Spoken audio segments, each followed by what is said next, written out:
while I'm sad. You've been out all night, know you've been bad. Don't tell me different, know it's a lie. Come to me, honey, see how I cry. Welcome to the Recovery Show with Bernie Z. That's me. Today I want to talk about the addict side of humbly ask God of our understanding to remove our shortcomings. That's a difficult one to think about because often we don't want to admit we have shortcomings, let alone allow somebody to help with the removal of them. And I'm talking of God of our understanding. Some people, they don't believe in God. They believe in the power of the group, which is good, because as much as we want God to help us with that, we also need the help of others. God didn't make us to be people who were on our own at all times and only had Him to depend on, but we are creatures of social need.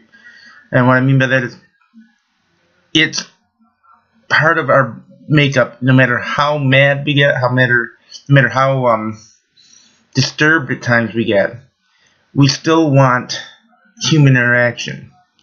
And so even online we find that people will do things such as Facebook and that kind of thing to communicate with others even if they don't know them face to face.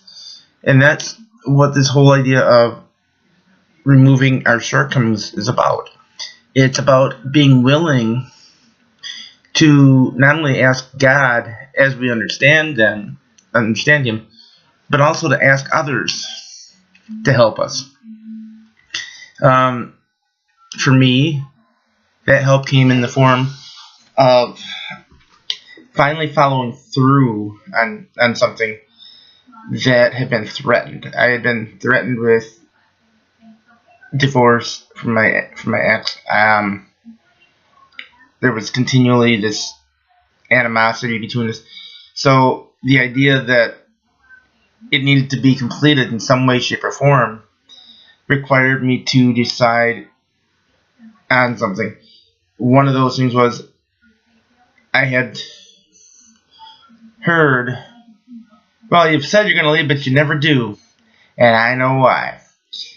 And finally, I decided I need to follow through. Same thing with recovery.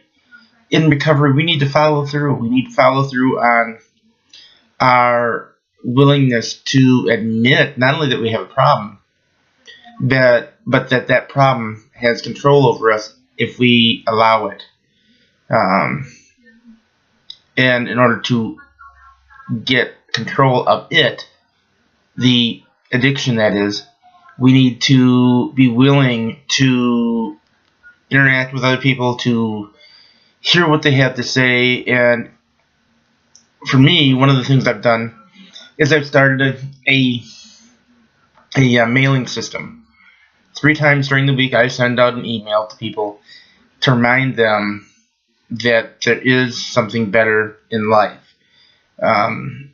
It may be reminding them of an experience that I had, both in the addiction and in recovery, and letting them know there's something else you can focus on other than the addiction.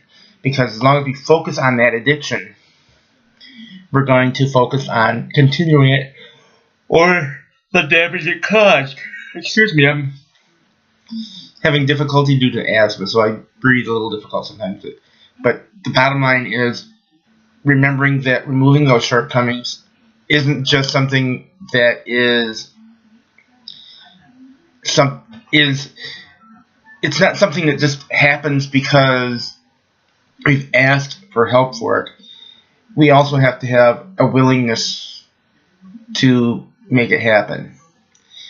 And that's something that comes with prayer, with interaction with others, with all of these different things that allow us to realize we're not alone, which has been my key conversation all the way through the first three steps, or 6 steps rather, that we're not alone. And so that idea of removing our shortcomings is remembering that when we were in our addiction, we didn't spend time with family. That's a shortcoming. Spending more time with our family, we find things there that make us feel better about recovery. Not always is it continual, but that spending time with others and spending time with family members is a removal of a shortcoming. So basically, anytime that we're looking at apologizing for maybe we had a meeting scheduled, but we also had a family member that needed us to be there. So we go to the family member and we realize, I apologize, I'm reaching something behind, and we realize that we hadn't spent time with them. So now we're spending time with them, and we're realizing that we like this person, that it's good to be around them. Now we may also find out that there's some people that we need to disassociate with. We need to give ourselves more room for, because they tend to agitate us. We tend to allow the addiction to remind us, hey, you can get an escape from that. So remember that the important thing about removing those defects, or these character defects, or the shortcomings, is to remember that part of it is stepping away from the addiction and doing something different. Thanks for listening, and we'll see you next time. Thanks.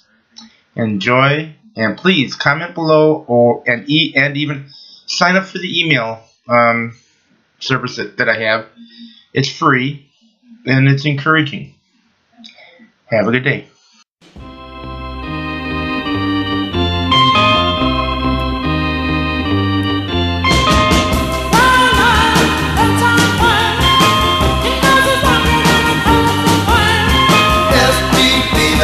While I'm sad, you've been out all night, know you've been bad.